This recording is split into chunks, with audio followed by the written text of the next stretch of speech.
Government స్కూళ్లకు విద్యార్థులే కాదు టీచర్లు కూడా రావడం లేదు. ప్రతి నెల టెన్షన్గా జీతాలు తీసుకునే మాస్టర్లు బడి మానేసి యూనియన్ల పేరుతో పబ్బం గడిపేస్తున్నారు. సంఘం నేతల పేర్లతో వందల మంది స్కూళ్ల సంగతే పట్టించుకోవడం లేదు.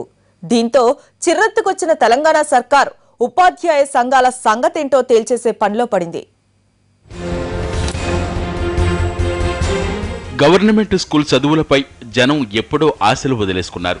సర్కారీ బడిలో చదువు వస్తుందనే నమ్మకం లేక పేదింటి వాళ్లు కూడా కడుపు కట్టుకునైనా తమ పిల్లల్ని ప్రైవేటు బళ్లకు పంపిస్తున్నారు. పిల్లలు లేక బోసిపోతున్న స్కూళ్ల జాతకాలను మార్చేందుకు కొందరు మాస్టర్లు కింద మీద పడుతుంటే మరికొందరు పంతుళ్లకు మాత్రం ఇవేమీ పట్టడం లేదు. ఇబ్బడి ముబ్బడిగా సంఘాలు పెట్టి వాటికి నాయకుల హోదాలో అసలు స్కూళ్లకే రావటం మానేస్తున్నారు. సబ్జెక్టు ఉపాధ్యాయ సంఘంలా మారింది పరిస్థితి. తెలంగాణలో ప్రస్తుతం 42 ఉపాధ్యాయ సంఘాలున్నాయి. విద్యారంగాన్ని పటిష్టపరిచేందుకు ప్రయత్నిస్తున్న కేసీఆర్ ప్రభుత్వానికి మాస్టర్ల తీరు మరీ ఇబ్బందిగా మారింది. పిల్లలకు చదువులు చెప్పకుండా సంఘాల పేరుతో స్కూళ్లకు డొమ్మా కొట్టడంపై సీరియస్గా ఉంది. అసలు టీచర్లకు ఇన్ని సంఘాలు అవసరమా అనే ఆలోచనలో ఉన్న ప్రభుత్వం ఆర్టీసీ తరహాలో 2-3 గుర్తింపు సంఘాలుండాలనే అభిప్రాయంలో ఉంది. ఇటీవలే జరిగిన కేజీ టు పీజీ సమీక్ష సమావేశంలోనూ సీఎం ఉపాధ్యాయ సంఘాలపై ఆరా తీశారు.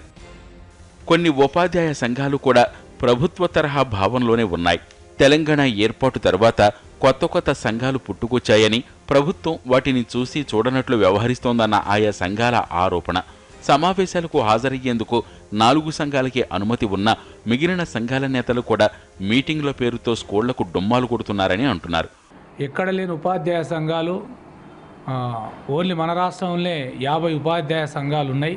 మళ్ళీ దీనివల్ల విద్యారంగానికి ఆటంకం కలుగుతుందనేది వారి అభిప్రాయం తెలియజేయడం జరిగింది.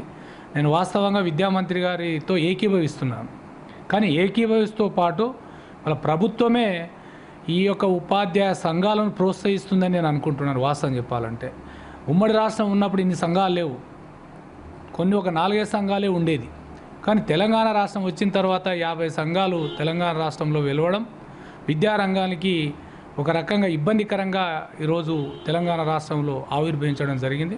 కొన్ని సంఘాల వాదన ఇలా ఉంటే మరికొన్ని సంఘాల నేతలు మాత్రం 2 లక్షల మంది టీచర్ల సమస్యలపై పోరాడటానికి ఆ మాత్రం సంఘాలు అవసరమేనని అంటున్నారు. క్యాడర్ను బట్టి సమస్యలుంటాయని సంఘాల సంఖ్యను సమర్థించుకుంటున్నారు. ఉపాధ్యాయ సంఘాలు ఎన్ని ఉండాలి, వాటి సంఖ్య అనే దాని మీద కంటే ముందుగా ఉపాధ్యాయ సంఘాలు చేస్తున్న కృషిని మనం ఒకసారి అర్థం చేసుకుంటే, ఉపాధ్యాయ సంఘాలు ఉపాధ్యాయుల సంక్షేమం, విద్యారంగ వికాసం కోసం కృషి చేసేందుకు అవి ఏర్పడ్డాయి.